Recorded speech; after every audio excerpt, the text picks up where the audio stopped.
Caríssimos irmãos, Paróquia de Pedro do Rio, um projeto de santidade. O Senhor quer que nós sejamos santos, esse é o plano de Deus para a nossa vida.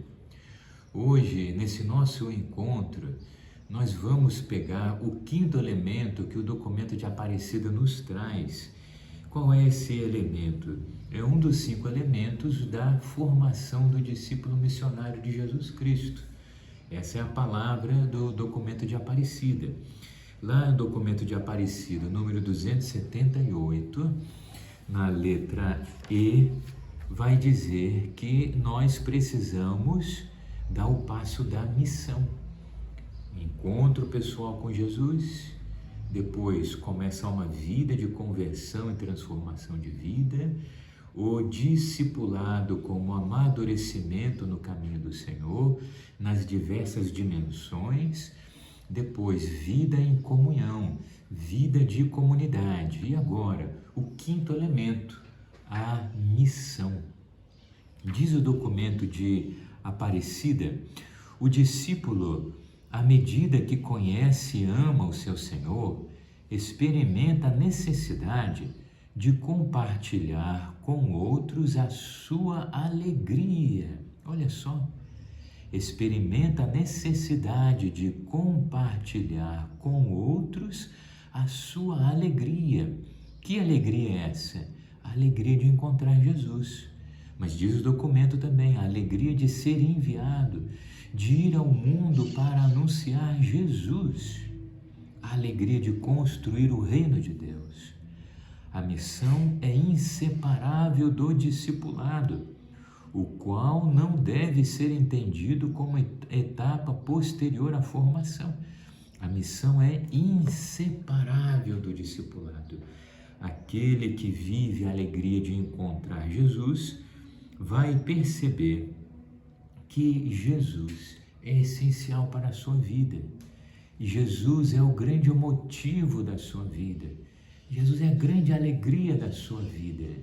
Por isso, aquele que encontrou Jesus deseja anunciar Jesus para os outros com grande entusiasmo. Quem conhece Jesus quer que Jesus seja conhecido e amado. Aquela experiência que os santos fizeram tantas vezes de dizer: o amor não é amado, era um grito de lamento. O amor não é amado. Por outro lado, quem conhece Jesus quer isso, que Jesus seja conhecido e amado, que Deus seja conhecido e amado. Quem conhece Jesus quer que ele seja conhecido e amado e que os outros tenham alegria de encontrá-lo. Os outros tenham alegria de conhecer Jesus, caminhar com Jesus. Se Jesus é importante para mim, ele será importante para os outros. Evangelizar é uma questão de fé. Essa é uma expressão do Papa João Paulo II no documento Redemptoris Missio. Lá ele dizia isso, a evangelização é uma questão de fé. Quando nós compreendemos que Jesus é o Salvador, percebemos toda a graça que ele tem para nossas vidas e a maravilha de estarmos com ele, nós, nesse ardor da fé, nos tornamos evangelizadores, anunciadores de Jesus. Evangelizar é uma questão de fé. E nós poderíamos, talvez até, trazer aqui uma matemática um pouco cruel. Se nós esfriamos na evangelização, porque nós esfriamos no ardor da fé. O ardor da fé coincide com o ardor da evangelização. E quando na igreja, de alguma maneira, nós experimentamos essa queda no ardor da evangelização, é porque antes aconteceu uma queda no ardor da fé, na experiência de Deus, da busca do Senhor. Quando nós vivemos o verdadeiro caminho de santidade, nos tornamos evangelizadores. Quando nós vamos nos arrastando no caminho da fé, a evangelização é uma das primeiras coisas que nós deixamos. Isso é sempre muito sintomático. Evangelizar é uma questão de fé. A formação para a missão é outro elemento importante. além de nós nos lançarmos na missão, nós precisamos de uma formação para a missão. Isso aqui é muito importante. Nós temos que ter essa experiência ardorosa de fé para nos lançarmos na missão, mas não podemos nos lançar de qualquer maneira. Temos que também ter uma mínima compreensão dessa missão da igreja, para que nós possamos compreender qual é o lugar de cada um de nós na grande missão da igreja. Porque se nós nos deixamos conduzir por essa experiência de fé ardorosa, se nós nos deixamos conduzir pelo Espírito do Senhor, o Senhor, Ele vai colocar determinadas características importantes para a grande missão da igreja. E nós temos que perceber qual é o meu lugar nessa grande missão da igreja. Por isso nós precisamos então de uma formação para a missão, conhecer os elementos da evangelização, as pedagogias práticas para a nossa evangelização ser também mais eficaz. Evidente, sempre supondo que a grande eficácia da missão vem do Espírito Santo e de uma vida de busca de santidade. Os grandes missionários, os grandes evangelizadores na história da igreja foram os santos, seja padres, monges consagrados, leigos, casados, solteiros, adultos, jovens, crianças. Na igreja, os grandes missionários evangelizadores foram os santos. Então supõe isso também, supõe isso. Sem uma busca de santidade, não há uma evangelização frutuosa. E se muitas vezes nós percebemos que a nossa evangelização é truncada, é porque talvez nós tenhamos que viver ainda conversões importantes, passos importantes no ardor da nossa fé. Então, nos lançar na missão, nos preparar para a missão, né? E aí nós precisamos ter essa coragem e talvez esse comprometimento de realmente guardar tempos semanais na nossa vida para nos lançarmos na evangelização. Porque o mundo está aí. O mundo, de maneira inconsciente, está esperando a chegada dos filhos de Deus. São Paulo fala isso na carta aos Romanos. A criação inteira está gemendo a manifestação dos filhos de Deus. As pessoas estão aí vivendo do jeito que estão, e muitas vezes na indiferença da fé, na indiferença a todos os valores espirituais, mas lá no fundo, eles estão esperando ansiosamente a manifestação dos filhos de Deus, a presença de homens e mulheres de Deus que levem realmente a experiência de Deus. Temos que nos lançar na evangelização.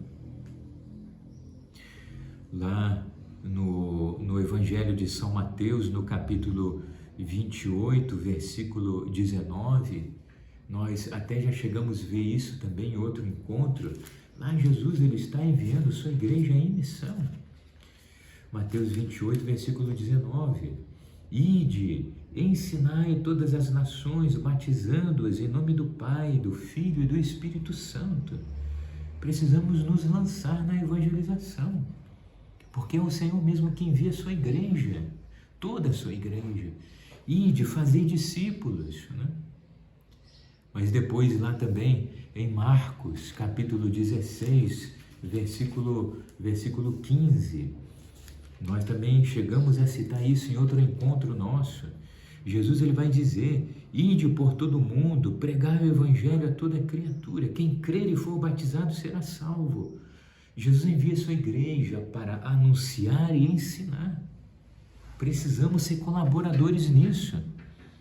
Depois ainda lá em Lucas 24, ou seja, é o final dos evangelhos sempre.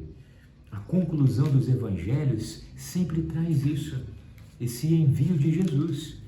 Lá em Lucas capítulo 24, versículo 46. Assim é que está escrito: era necessário que Cristo padecesse, mas que ressurgisse dos mortos ao terceiro dia, e que em seu nome se pregasse a penitência e a remissão dos pecados a todas as nações, começando por Jerusalém. Vós sois testemunhas de tudo isso. Eu vos mandarei o prometido do meu Pai. Jesus está dizendo: eu vou enviar o Espírito Santo para que vocês anunciem todo o mistério da salvação para o mundo inteiro. E no início do livro dos Atos dos Apóstolos, que de alguma maneira é um pouco essa repetição também aqui, desses encontros de Jesus com os discípulos no final do Evangelho de Lucas, lá em Atos capítulo 1, no versículo 8, Jesus vai dizer: descerá sobre vós o Espírito Santo e vos dará força, e sereis minhas testemunhas em Jerusalém, toda a Judéia, Samaria, até os confins do mundo. O Senhor envia o seu Espírito para que nós evangelizemos. A igreja, nas suas origens, e é isso que mostra o livro dos Atos dos Apóstolos, e lá então no capítulo 4 de Atos dos Apóstolos, no versículo 19, nós vemos essa experiência original da igreja. Os apóstolos foram presos, Pedro e Paulo, e chamaram os dois e disseram que não podiam mais ensinar em nome de Jesus. E no versículo 19, Pedro e João respondem: julgai vós mesmos se é justo diante de Deus obedecermos a vós mais do que a Deus. Não podemos deixar de falar das coisas que temos visto e ouvido. Meu irmão, minha irmã, você viu as maravilhas de Deus? Então você não pode deixar de anunciar. Se você viu as maravilhas de Deus, você não pode deixar de anunciar. É o que São Pedro e São João estão dizendo aqui. É o que o padroeiro da nossa paróquia está dizendo aqui. Não podemos deixar de falar. Atos capítulo 4, versículo 19. Mais adiante, em Atos 5, versículo 41. Os apóstolos foram presos de novo. Foram proibidos de novo de falar em nome de Jesus. E o que vai acontecer? Depois de terem sido açoitados, foram soltos, e eles, Atos 5, 41, eles saíram da sala do grande conselho, cheios de alegria, por terem sido achados dignos de sofrer afrontas pelo nome de Jesus. Para eles, a tribulação por Jesus não foi nada. Era uma alegria poder sofrer por Jesus. Versículo 42. E todos os dias não cessavam de ensinar e pregar o Evangelho de Jesus Cristo no templo e pelas casas. Assim era a igreja, assim era cada comunidade cristã. Não deixavam de pregar o Evangelho de Jesus, no Evangelho e pelas casas. Nós já fizemos o lançamento dos grupos de terço. Temos que ir às casas, temos que ir a tantos de nossos irmãos que fraquejaram na fé, que esfriaram na fé, ou que sempre foram frios na fé, ou indiferentes a Deus, pessoas que não conhecem o Senhor. Temos que ir evangelizar. Esse é o plano de Deus para nós, esse é o plano de Deus para nós aqui. Depois ainda, lá em 1 Coríntios, primeira carta de São Paulo aos Coríntios, capítulo 9. E aqui, esse grande grito de São Paulo, 1 Coríntios 9, versículo 16. Anunciar o Evangelho não é glória para mim, é uma obrigação que se me impõe. Ai de mim se eu não anunciar o Evangelho. Ai de mim se não anunciar o Evangelho.